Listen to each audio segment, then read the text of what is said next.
Why plant-based meat and fish alternatives are gaining popularity these days? 69% of consumers consider it healthier, and 43% think it is better for the planet. But they are concerned about the lower taste, texture experience, and affordability. IMCD inspires discovery by co-creating tasty, healthy, and sustainable plant-based solutions with our partners that are consumer trend-led. Our experts support you in tackling these challenges, exceeding consumers' expectations, and enabling your success in 3 ways. 1. Through exclusive access to unique ingredients and in-depth expertise, we develop formulations around taste, texture, and nutrition. 2. We provide you with a comprehensive approach to the production processes. 3.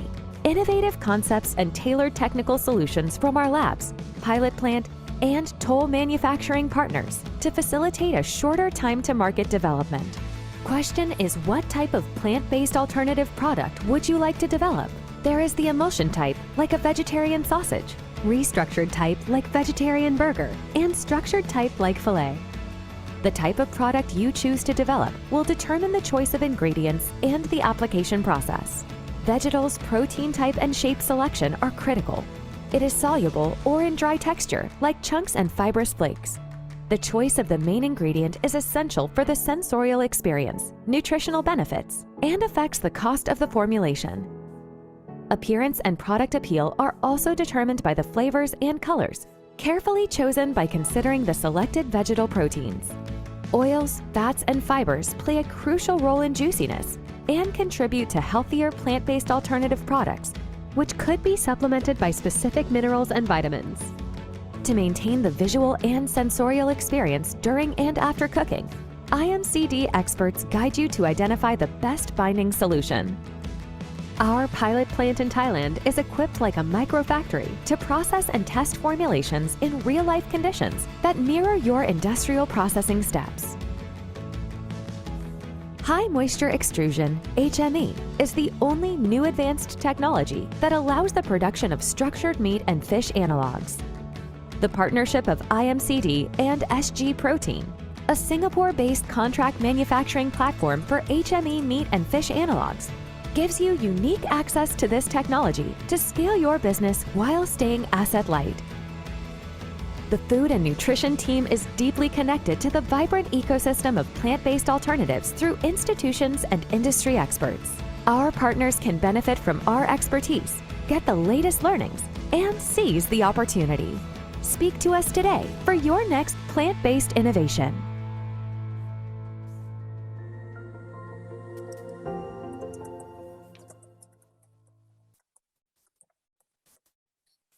Good morning, everyone, and good afternoon for you guys that stay in ASEAN region.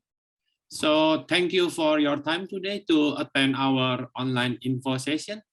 Today's session will be moderated by me. So here's a bit introduction for myself. I'm Bernard Prasetyo. So currently I'm a master student in Wageningen University in Netherlands. And today's session we will have 3 amazing speakers for today's session. The first speaker will be Wasamon Notakul.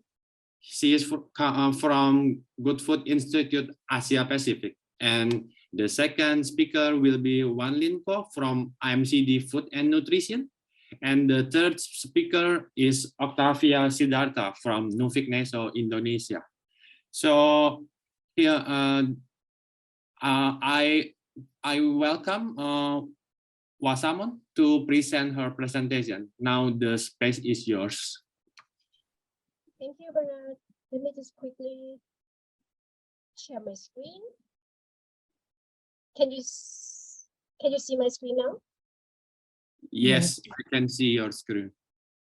Okay. Good afternoon, everyone. Welcome to the first info session. My name is Wasamon. I'm a scientific specialist working for the Good Food Institute Asia Pacific. So today I'm going to give you a quick introduction about plant-based meat. So here is our agenda for today. So going on, we're going to know like which section we are at. So the first thing first, what is plant-based meat?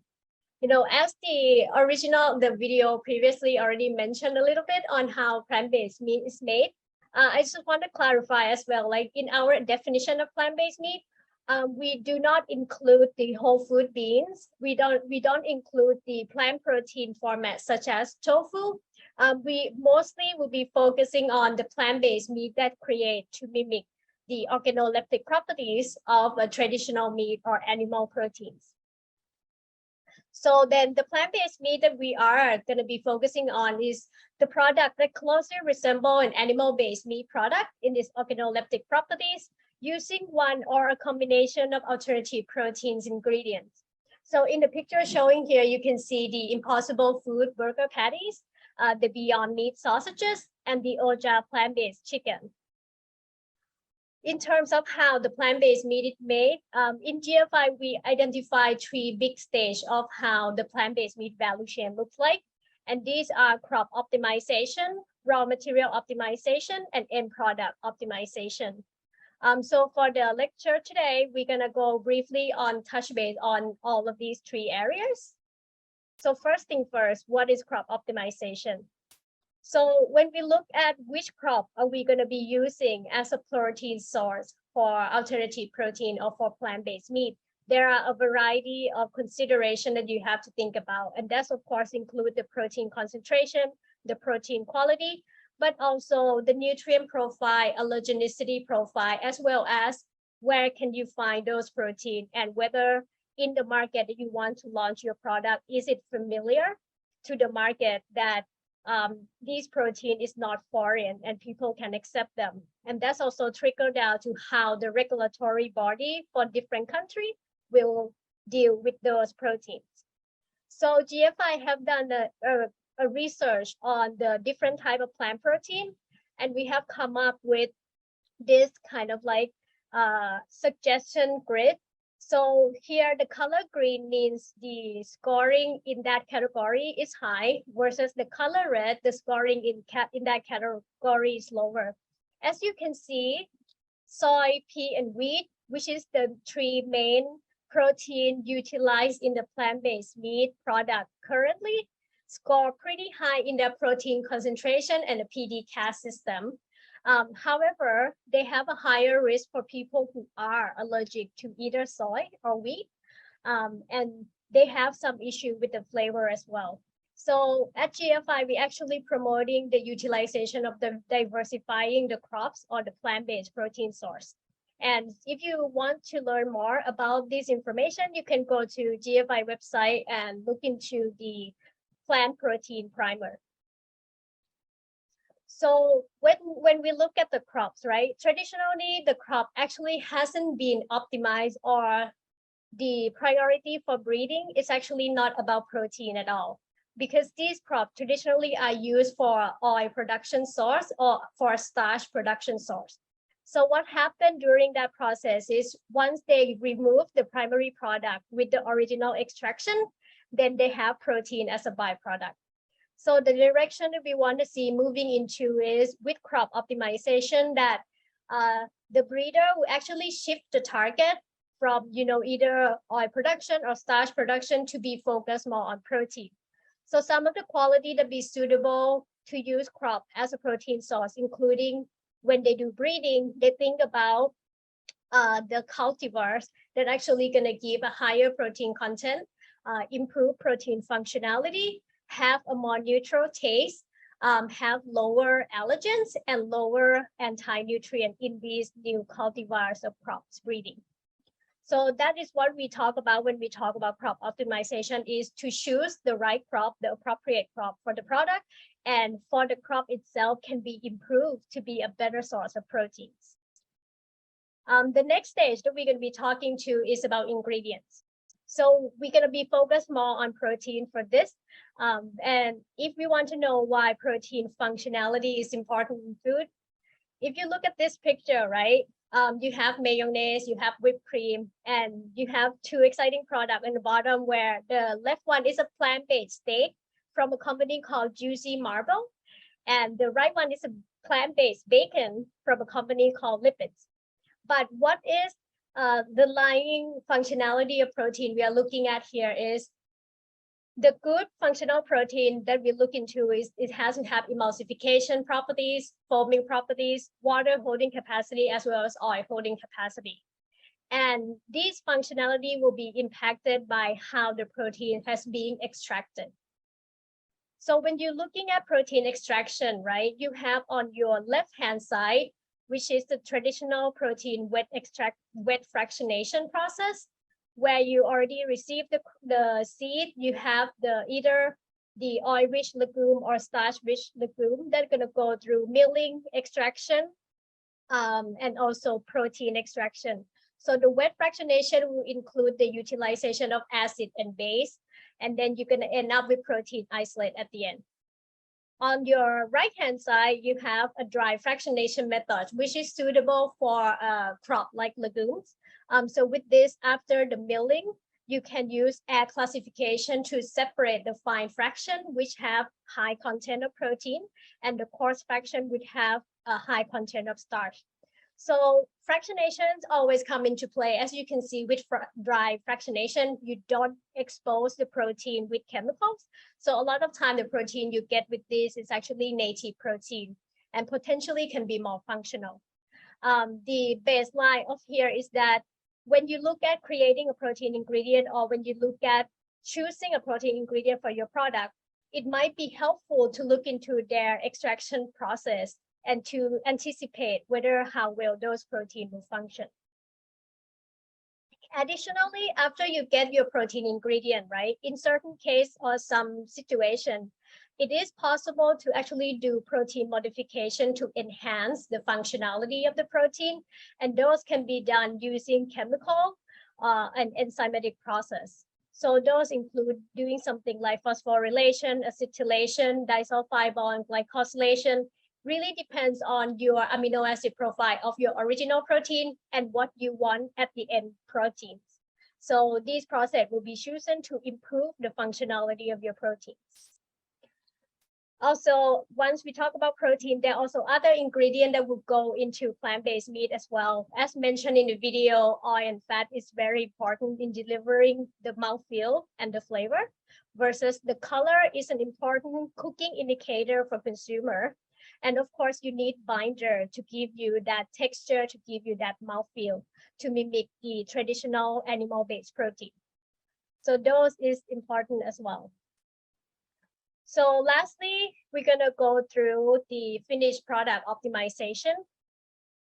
So right here, I have a list of ingredients that you can find in Impossible Burger.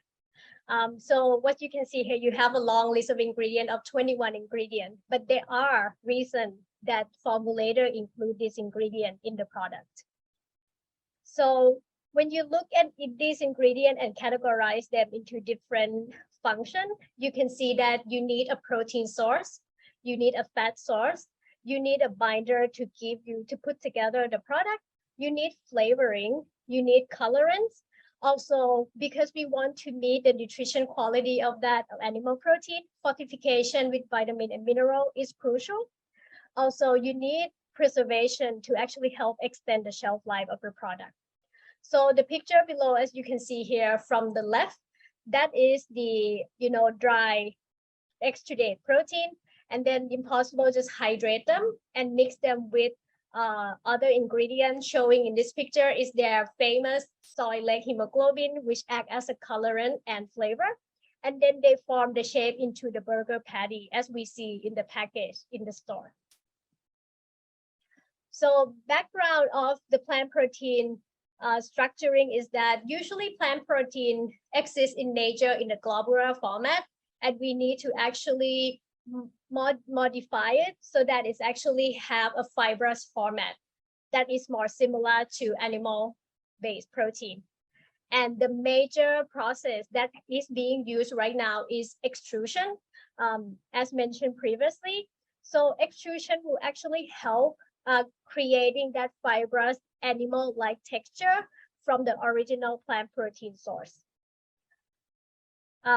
Here are some of the process that you can see after you get your texturized vegetable protein. How would you get it to the final product formulation? So once you have your texturized vegetable protein, you need to rehydrate them because the moisture was removed from the low moisture process, and this will be different from a high moisture process. So for the low moisture process, you then add other ingredients, you do mixing, you do formation, and this is depends on whether you're gonna make it into a sausage, a burger. You do a coating to add maybe a flavor, or even if you're actually gonna deliver a breaded product, then you do a cooking, you do a shelf life extension process. So this is depends on whether that's going to be doing freezing or you're going to do actually retarding in some cases. You do cooling, packaging, and storage. So this is where you go from the texturized vegetable protein to your finished product. And this process is not fixed. So it's really going to be depending on what type of format and what type of product you want to deliver.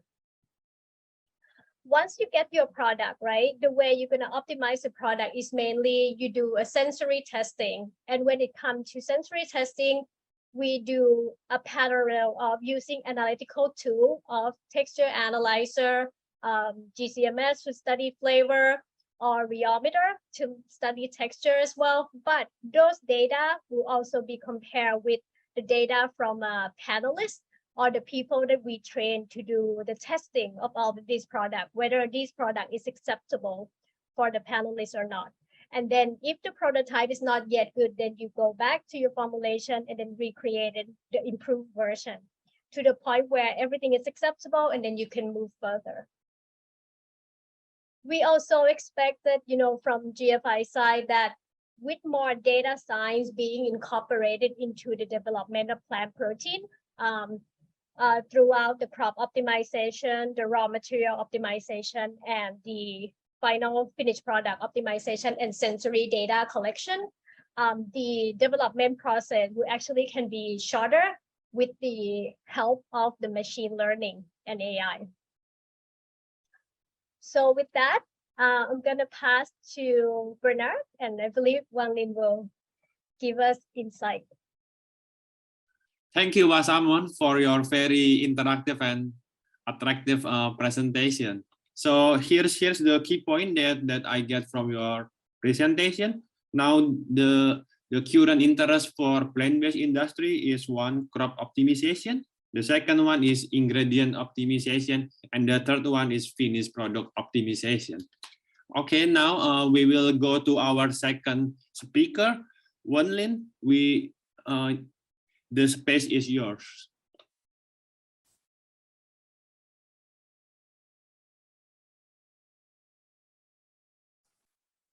Thank you very much, and good afternoon, everyone. So my name is Wan Lin, and I come from IMCD Food and Nutrition Group, and I'm the Regional Technical Manager for Asia Pacific. So today I wanted to give you a little bit about what IMCD is about and what kind of actions we have done in the sustainability and plant-based area. And so for IMCD, if you do not already know our company, we are a Dutch company based in the Netherlands, and we are a distribution company of specialty chemicals and ingredients, meaning that we help to commercialize all the different types of ingredients that Wasamon has actually mentioned about the plant proteins, about the texturized proteins. In fact, we even have the high moisture extruded meat analogs that helps to give the fibrous texture into plant-based finished products. And we are not the manufacturers of these ingredients, but in fact, we source out these ingredients according to what is available from the manufacturers, adjusting it to the market needs. And then we actually go to the food manufacturers in order to promote and sell our ingredients. Other than that, beside selling the ingredients, we are also a formulatory and solutions provider, meaning that we look a lot into the finished product and how these ingredients will contribute to the final sensory, textural, nutritional aspects of the final product. And for IMCD, we do have a global distribution management network. So our presence is actually in Europe, in the Middle East, in Africa. So we are also present in the Asia Pacific and also the Americas. And for the core of our business, we evolve around people. That is also why we have this program now currently for you. We believe in actually growing the industry according to enhancing people's skills and knowledge. And also, especially for the technical team in IMCD, we are looking a lot into acquiring technical expertise.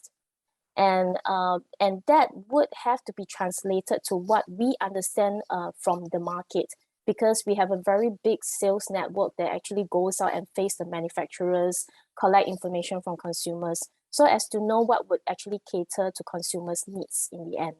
And we are very focused on investment in different laboratories and also technical centers around the world.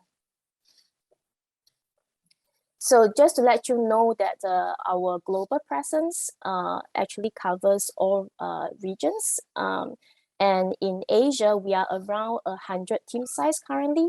We actually have 8 application labs and actually more than 3,000 over customers currently. And right here in Asia Pacific, we do have a sales network in 13 countries distributed all over Asia Pacific, all the way from the north, from China, India, down to Australia and New Zealand.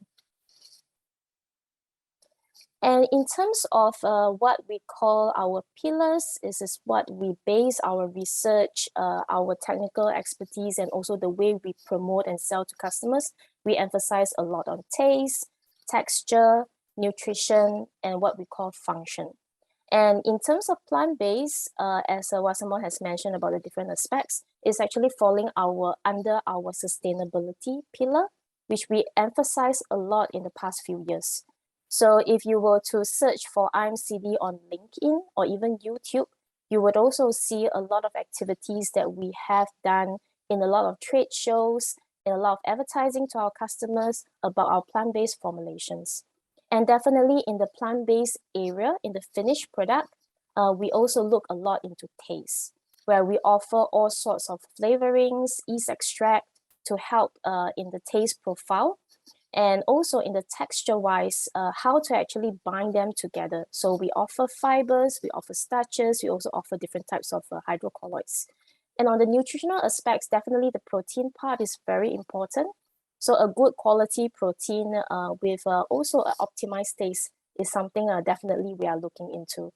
And how to enhance the nutrition. And I think what Wasamon mentioned about the inhibitory substances in the plant proteins is a very important point. That would actually be the upstream innovation, which eventually, if that part becomes fulfilled in research, would be commercialized by us, is the process of what we do.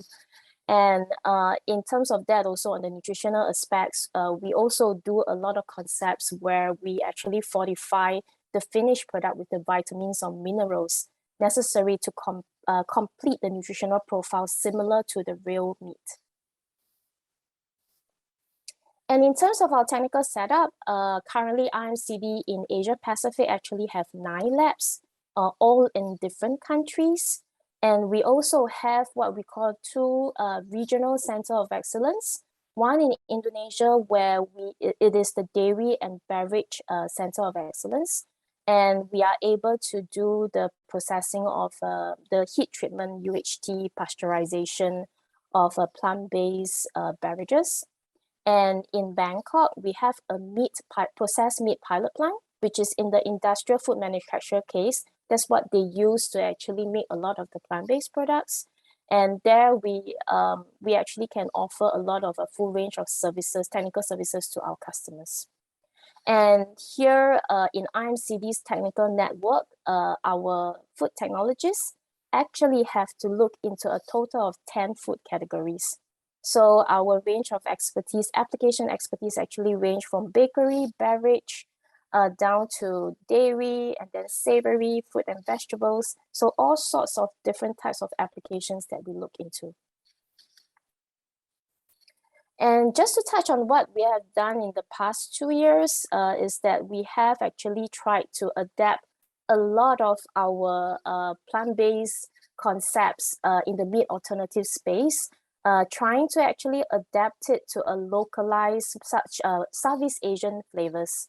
So initially, when we first started, we started with a very basic Thai chili plant-based tuna using just simple texturized protein, giving it a good flavor, some binding, and then we provide a very nice canned retort tuna to the consumers or to our customers as a concept. We also moved on to different types of like scrambled eggs, plant-based. I think it's very popular now in the US, in Korea, and also in Europe. You will see a lot of such powder mixes or liquid mixes where it allows consumers a very convenience of using this to just give it a blend, mix it up, and then use it on their frying pan as a vegan scrambled egg.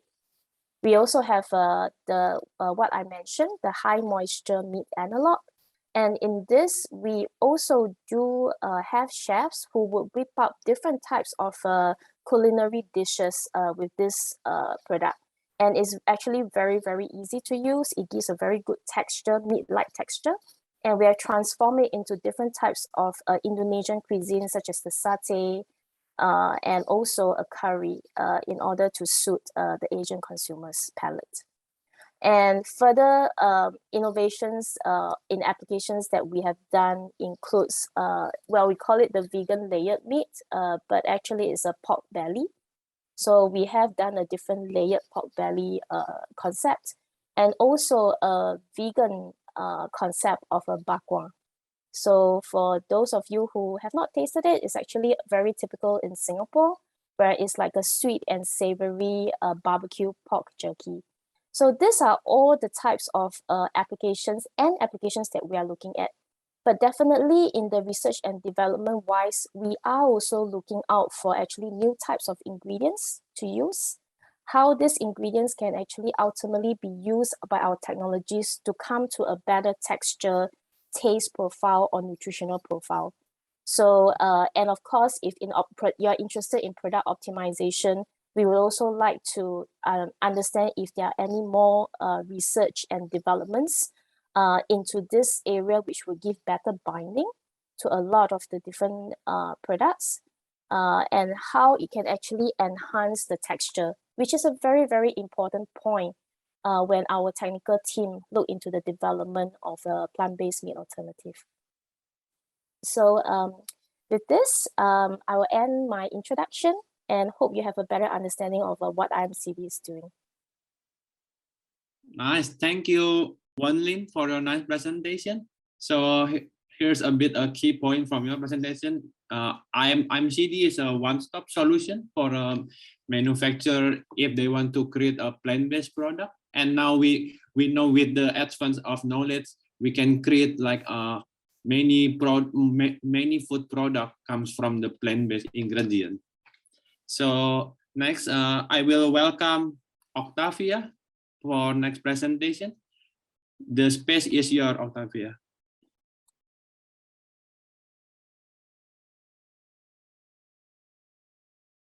Okay, good afternoon, everyone.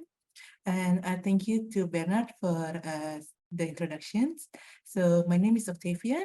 I'm the scholarship officer for Nuffic in Indonesia. So I'm going to talk about the competition that we are currently having, which is called the Green Food Contest. So what is the contest about? So it's basically a contest or a competition, depending on how you call it, where we invite the applicants to submit their idea in the format of a proposal with regards to the plant-based alternatives. Hence, you will see that the name of this contest is the Green Food Contest. And the sponsor, I would say, for this competition is IMCD under the IMCD CARES program. And my institutions, Nuffic Indonesia, is assisting IMCD in terms of the implementation of the competition. And like any other contest, of course, there's a prize. And I would say that the winning prize of this competition is so attractive because the winner is basically will get a chance to study in one of the best university in the world, Nanyang Technological University in Singapore, for the Master of Science by Research in Plant Biology. And if you're not familiar with the what the program is about, I already put the link of the NTU plant biology program, so you can have a look whether to see that this is this what you want to study at, to see like what kind of research area that you can take if you study there. We will also have an info session on the 16th of December, where we invite the associate professor from NTU to give presentations on the study area. So you'll have a better and clear understanding of what the study area is about. You can also ask any questions related to the NTU in the next presentation on the 16th of December. Okay, so who is our target group? The target group of this competition. So basically, we target students, and by students, we mean that the students already graduated the undergraduate study as of January 2021, or at least the students will graduate from their undergraduate study in their final semester. Will graduated by the latest in March 2023. And why do we put March 2023 as the benchmark to graduate? Because the course at NTU will start in August 2023. So you'll have enough time to prepare your study in NTU if you are selected. So we are also looking for students with academic background in food technology, food science, biotechnology, or basically any other related fields that can support your application to the plant science study at NTU. We are also looking for students who have commitment to pursue the career in the field of the food security. And of course, not just any students, we put a limit of who will be eligible to enter the contest. What criteria are we looking at? We are looking at the students who have the nationality, reside, and also study at one of the education institutions from one of the following countries. It's either Indonesia, Singapore, Malaysia, Philippines, Thailand, and also from Vietnam. So you must have the nationality, you must reside and also study at one of the following 6 countries. You must have the education background, at least a bachelor degree. It's a 4 years bachelor degree. Good academic background, so minimum honors or distinction. You also need to have a GRE score to be able to enter this competition. Well, if you're not familiar with GRE, it's basically a standard test where people need to submit in order to study postgraduate programs. And the score for GRE is usually valid for 5 years. So you can take it if you already have the test from 2017, that's okay. You can submit a GRE test.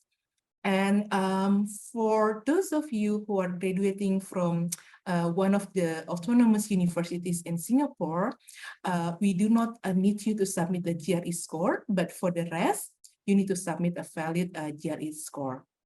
And last but not least, we are looking for the applicants who have the minimum English proficiency of TOEFL IBT, at least 90, or academic IELTS with score 6.5 and above.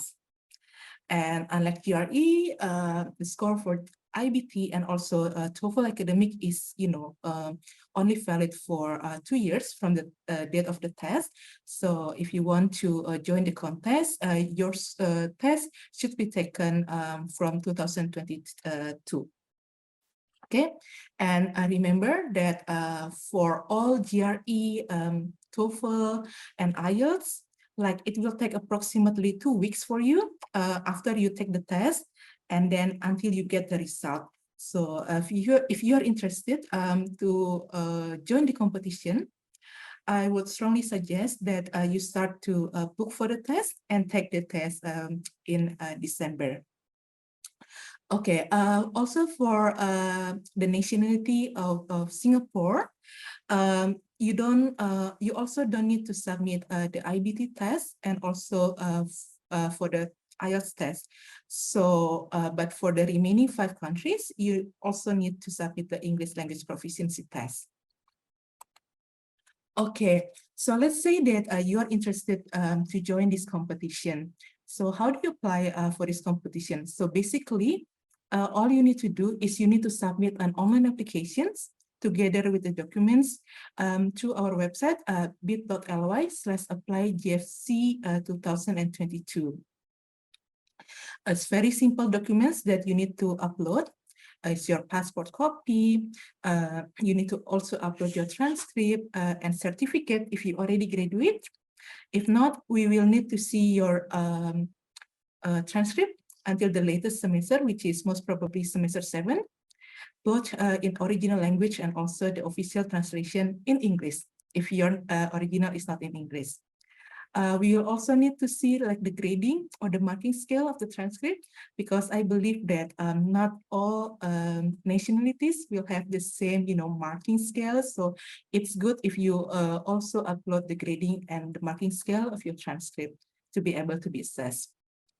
Okay, since we are looking to study in Singapore and the language of instruction is in English, you'll need to submit the English language proficiency test. Singapore is an exception. You will also need to submit GRE result, upload the score in the website. And last but not least, this is the essence of your application, I would say. What the jury will assess the most from your application is the proposal.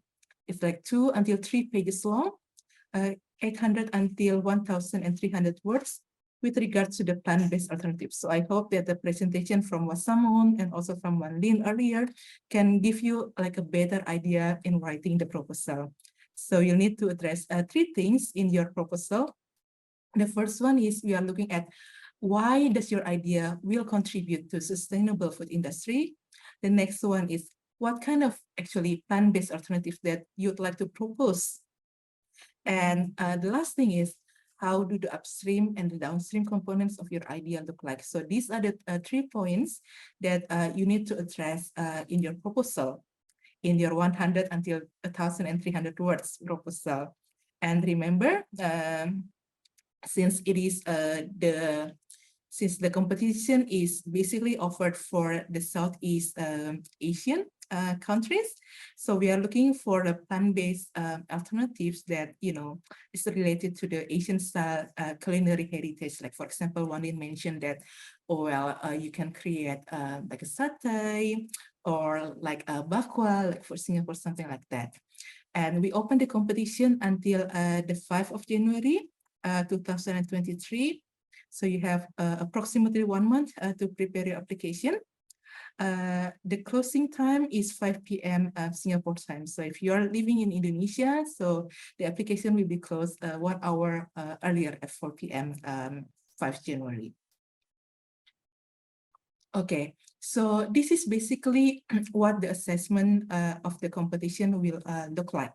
So first thing first, after you submit your applications in January, there will be like the first assessment from Nuffic and also from the jury. So Nuffic will assess your application based on the eligibility criteria. For example, are you from the eligible country? Have you finished or are you about to finish your undergraduate study? And if you're not Singaporean, is your English language meet the requirement? Something like that. So let's say that you meet the eligibility tag. You tick all of the box from our eligibility criteria. We will then move and we will then forward your applications to the jury, who are experts in these plant-based topics. They will then assess or review your proposal. And after the jury review your proposal, we will then have like what you call the first shortlisted applicants. We will be able to contact you in early February if you are pre-shortlisted, and we will ask you to submit your university applications to Nanyang Technological University for the Master of Science in Plant Biology. If you see from my slide, like there's like quite a long period from February until April 2023 for the assessment by NTU. But we strongly suggest you, like if you are shortlisted, to submit your application as early as possible to NTU, because they will need, some time to assess your applications, to also issue you an unconditional letter of offer, because you need to be accepted by NTU in order for you to be able to move to the next assessment phase, which is the final assessment by jury. It's usually, we are talking about interview in May. So after all these steps are passed, we should be able to choose the winner in May and announce who will be the winner to get the study in NTU. And in August, you should be able to start your study at NTU. Okay, so before I end my presentations, I would like to provide you with the website link that I think will be essential for you to know if you're interested to join this competition. The first one is actually about the contest itself, the Green Food Contest. And also you might want to learn about what kind of research that you are going to take if you study at NTU. I also provide the link to submit your applications. It's basically a simple link, like it's very simple to fill out and very simple documents for you to upload. But I think you will need to spend time in preparing your proposal, because that will be what you call the essence of your applications, and we are going to assess it a lot. For those of you who don't have English proficiency tests yet, these are the two organizations, the two websites that you need to apply for. For the TOEFL and GRE, it's basically the same. You can search for the test area. You can book for your test through ets.org. For IELTS, it's different one. So you need to book the test from IELTS.org. And remember that you need 2 weeks to get the to get the result. And if you have any questions or something regarding to the Green Food Contest, please also feel free to reach me at my email at osidarta@nuffic.nl. So I think that's about it regarding the Green Food Contest. I hope that I already shared to you like some of the basic information that you need to know. But yeah, please feel free to address me, to send me an email, or ask me if there's anything that you want to know more about the contest after this. So thank you, and back to you, Bernard. Thank you, Octavia, for your presentation. Yeah, this is a very rare and exciting opportunity. So I really highly recommend you student, like a final year student, to apply for this contest. And now we are in the Q&A session.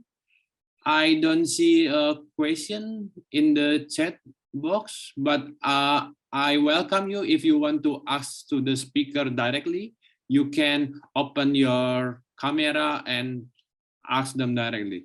And now I have a bit question. Maybe this question is for Wasamon and Wenlin. So how's the future of the plant-based food especially in the APAC region? Because this term is popularized more in the Western world, right? So what we have been seeing is actually a lot of developments. We see this trend maybe already more than 10 years back, starting from the US and Europe, quite a lot of products being developed. And Asia is a bit slow, but I think in the past 5 years, RMCD has seen a movement in the manufacturing facilities where people are really looking into plant-based development. So this would originally started from all the startups, where a lot of people went into inventing their own plant-based meat alternatives.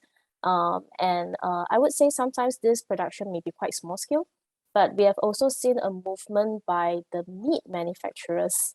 So initially they were like, oh, we are never going to plant-based. However, they are also looking into the sustainability of the food ingredients, the perception of the consumers, and what would cater to the future. So they themselves have actually looked a lot, and some have implemented a plant-based line into their products.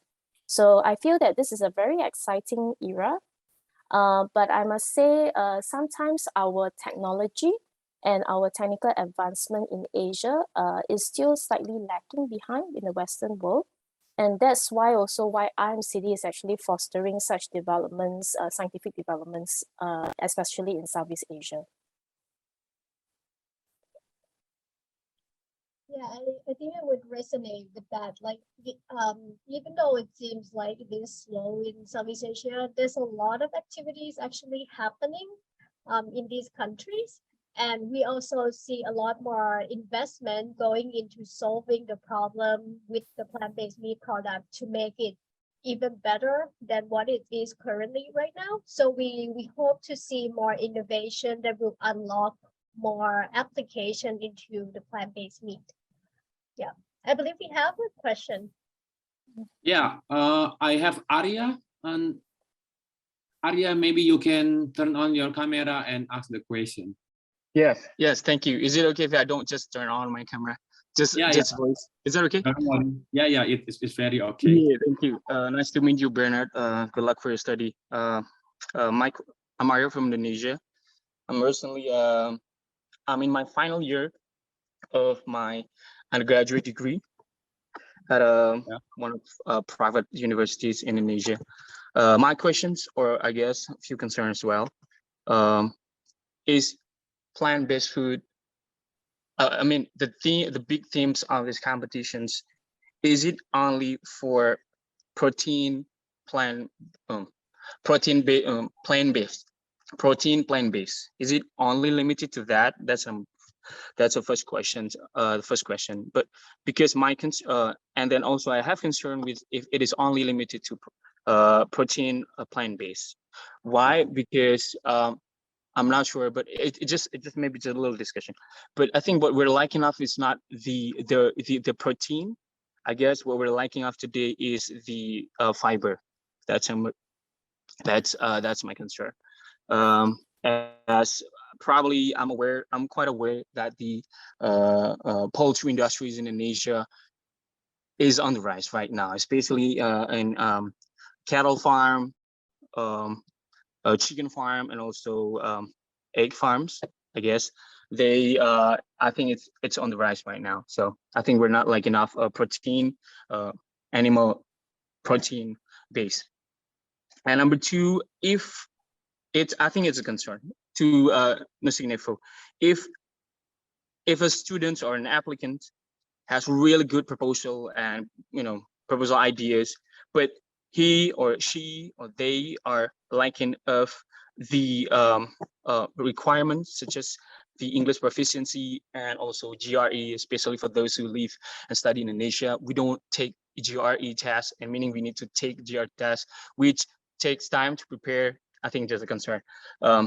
How do you think about that? That's number two. Number three, my question is, can other source of carbohydrates be categorized into plant-based foods?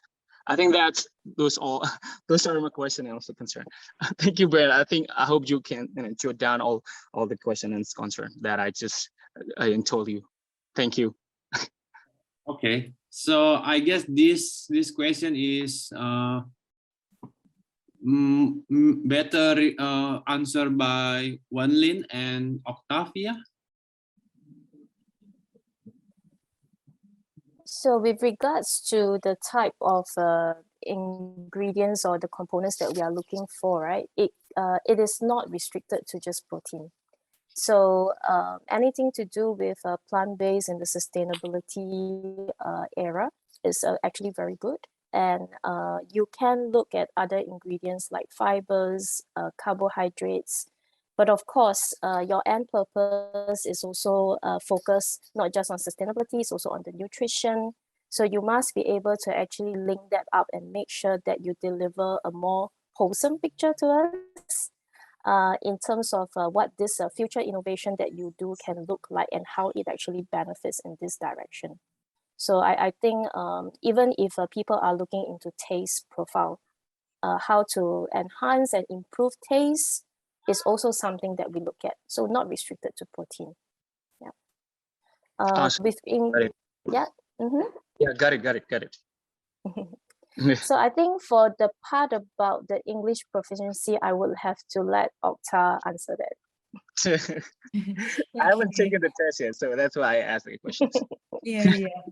So let me help to answer Arya's questions. So Arya, so if I'm correct, so you are currently in your final semester of your undergraduate study, right? Yes, exactly. I'm Okay. actually working on my undergraduate research thesis at the moment. Okay. Yeah. Okay, so basically, you might already see my slides. Yeah, we put for the English language proficiency and also GRE, because we want to get a sense of like how likelihood, for example, will be for the applicants, for example, if they are selected to be able to follow the postgraduate study abroad. Okay, so that's why we ask for the students to submit either the language proficiency, either in the form of TOEFL, and also for IELTS, and also for GRE.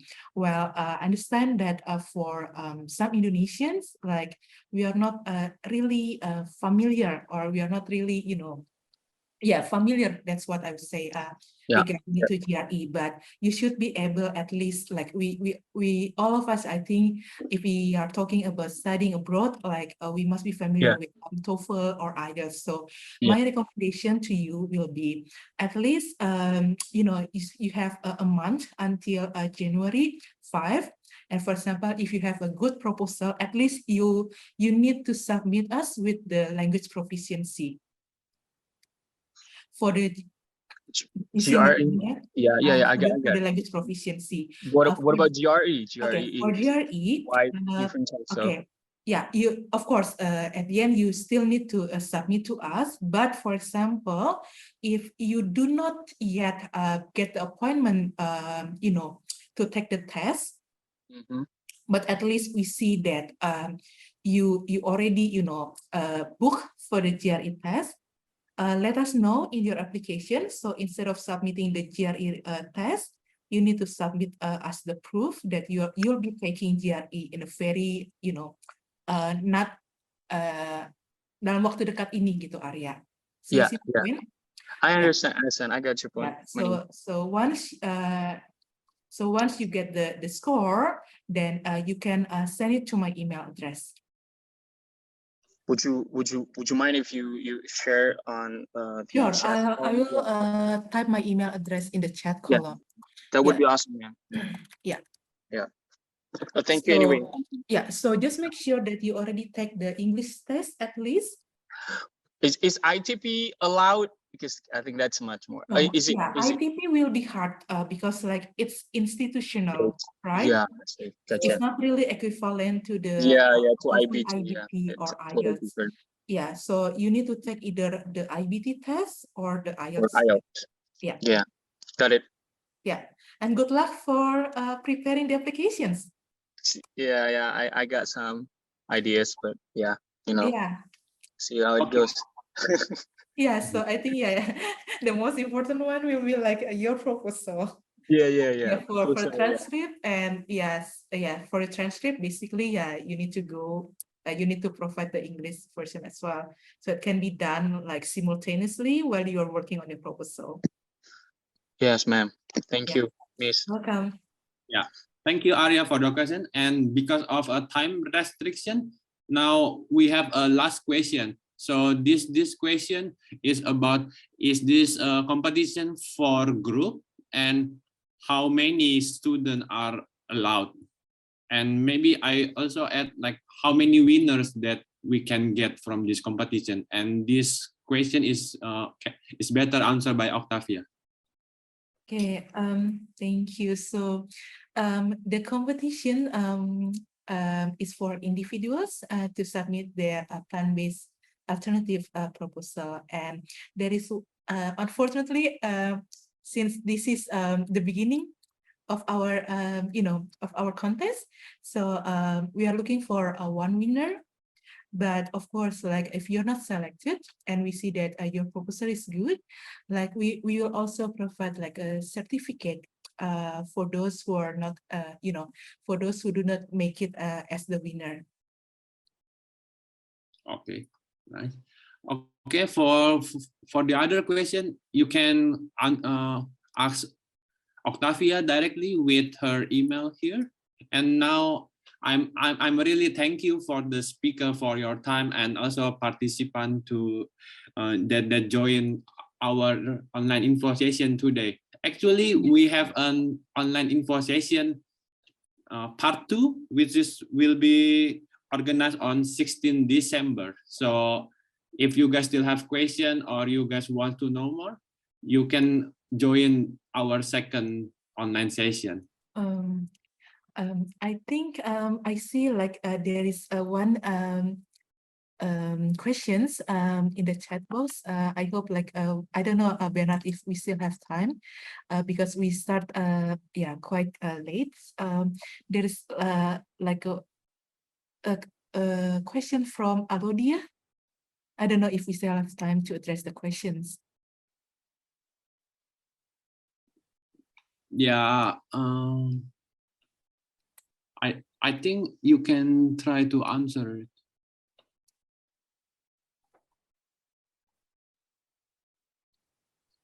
So question from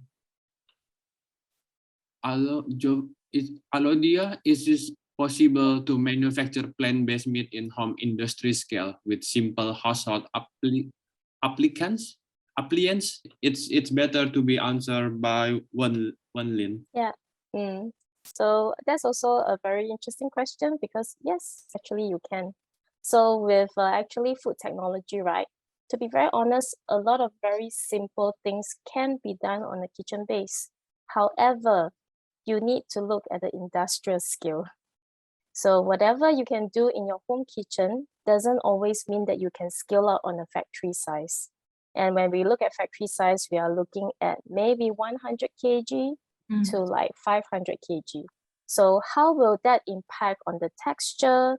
How will it impact on the plant proteins? Even sometimes on the nutrition profile, it could also change. So this is also what in IMCD, a lot of our food technologies look into. So even when we have something done in a kitchen appliances style, we have to make sure that we can scale up into a very nice industrial scale with our customers. So that is also really a topic that you should think about when you're preparing for your essay. Do not just look into the confinement of what you can do with your hands, but actually what you can do with the equipment and what is it like to actually industrialize eventually. Thank you, Wan Lin, for your answer. I hope it answer your question, Jovita. Okay, now I think we don't have more questions. So thank you guys for your time. And yeah. Thank you very much. Thank you, Wan Lin. Bye-bye. Bye-bye. Thank you everyone for attending the info sessions. I do hope that this info session will give you some new perspective with regards to the plant-based alternatives. And yeah, looking forward to have your applications then. And good luck. Good luck. Thank you, everyone.